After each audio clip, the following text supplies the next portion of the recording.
Something strange has just happened regarding a potential trade of Kevin Durant or Devin Booker to the Houston Rockets, and this can have some major effects on what the Rockets will do this upcoming off season. Hello, everybody. My name is Donovan Ricondo, and I am your host for Rockets Digest. It is my pleasure to be here to give you all the latest news, updates, and rumors regarding your favorite team, the Houston Rockets. So, without further ado, let's get straight into the main story for today. NBA insider Sam Amico believes that head coach Mike Budenholzer is not a safe bet to return for a second season with the franchise. He goes on to say that the Phoenix Suns could fire head coach Mike Budenholzer in the offseason to appease stars Kevin Durant and Devin Booker.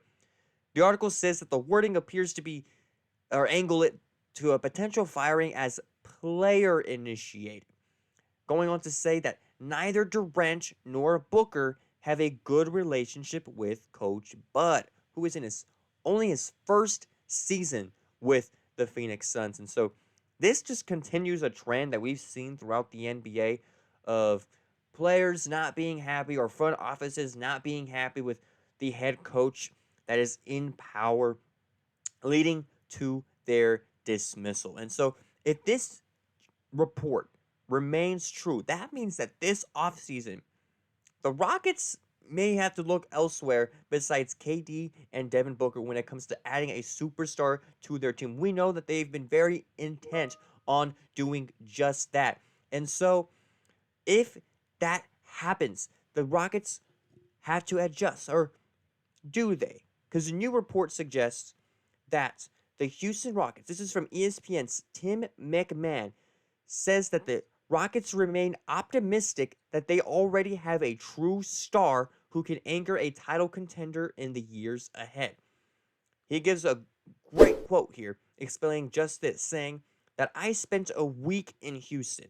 I can tell you that from Ime Udoka on up to ownership, the hope is that guy is on the roster. And there's a really high bar as far as if they're going to package stuff this summer and go after somebody. Wow, this is quite the update. What this tells me is that the Rockets have indeed liked what they've seen this year. The Rockets came into the year with not low expectations, but expectations that this team was going to be another average team in the West, potential first round exit if they even make the playoffs.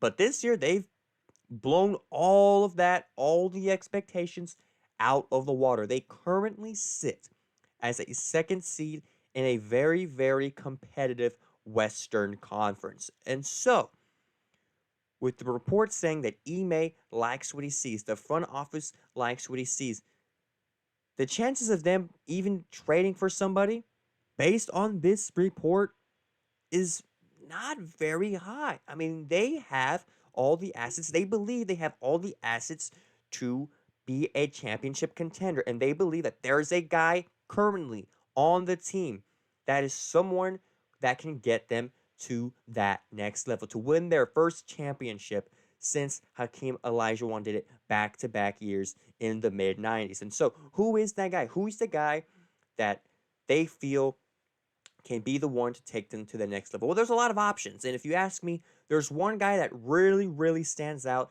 of the way he's been playing recently, and he's been balling all season. He's one of the best players I have ever seen play the game of basketball. Ladies and gentlemen, I am talking about none other than Jock Landale. Jock Landale is absolutely fantastic. He is the best Australian to ever exist.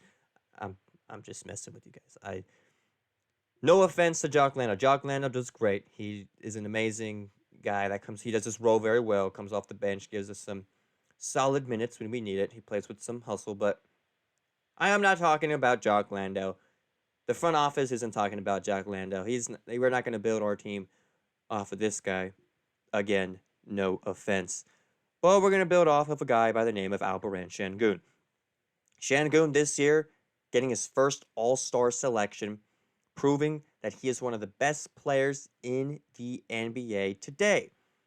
as you can see from his stats this year, he is averaging 19 points per game, 10 rebounds, 5 assists, getting a block and a steal per game as well. Very low on the turnovers, which is a huge thing for a superstar. 2.7 turnovers per game. I know he's not like a point guard, but he is a passing big. This is a guy that isn't afraid to. We saw what 2 games ago with the behind the back pass for an easy layup. That was amazing, and for him to do those things with not having a high turnover rate is something that is very desirable. And so having a guy like him instills a lot of confidence in the front office and in that coaching staff. To have a guy like Şengün can do wonders. But like I said, there is a lot of options to what the front office is looking at. They see Şengün, but they can also see Jalen Green, who has also had an amazing year this year. He is currently our leading scorer on the season, 21.4 points per game. He shoots 36% on corner threes and 53%, I'm going to round up there, on threes that are assisted. And so having a guy like him that can score very, very effectively in a lot of different ways, add onto that the hustle and grit that this guy plays with, that all these young teams in the West, like the Thunder and the Memphis Grizzlies, all play with, to have a guy like Jalen Green, to have that little bit of an ick factor, if you ask me, to have him is a phenomenal addition to the team. And maybe he can be the guy that you anchor your team around. Or in a perfect world, you can do both. And I feel like the Rockets could very easily do both when you base that off the fact of how they've played this season. So you got Şengün, you can build off him. You got Jalen Green, you can build off him. Again, this is if Devin Booker and KD are off that market. But you also have a guy like Amen Thompson, man. Amen Thompson has been playing some brilliant basketball. It's his sophomore year in the NBA. Besides Wemby, who did have that blood clot that they found in his upper body, but he's had the best sophomore season in the NBA this season. 14 points per game, doing 8 rebounds, 3 assists, 1 block, 1 steal. Also only 2 turnovers per game. Shoots 55% from the field. That is something that I think is not really looked at. He's very efficient when it comes to his overall field goal percentage. His 3-point percentage, that could use a lot of work. But the fact is that when he is on the court, our defense immediately gets better. Our shooting immediately gets better. He's very infectious with the way he plays. He provides that energy that a guy like Jalen Green also does. And so when you have those 3 guys, when you have Şengün, when you have Jalen Green, Amen Thompson, and you have a lot of role players like Jabari Smith Jr., who's also in some trade talks whenever we talked about that KD trade in a previous video on this channel.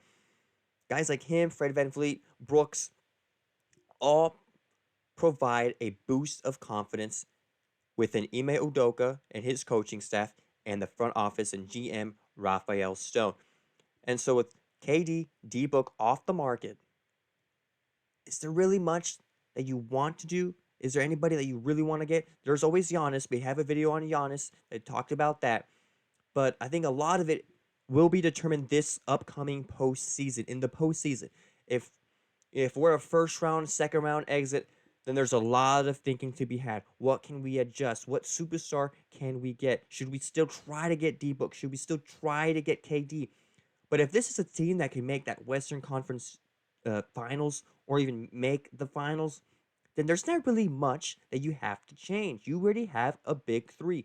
What is it worth if you want to get a big superstar? Why get that big superstar when you already have a solid foundation with Thompson, Şengün, and Jalen Green, who you've all drafted and have made special commodities after each one of them.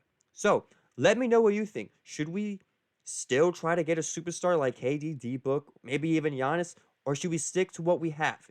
If you ask me, if it's not broke, don't fix it.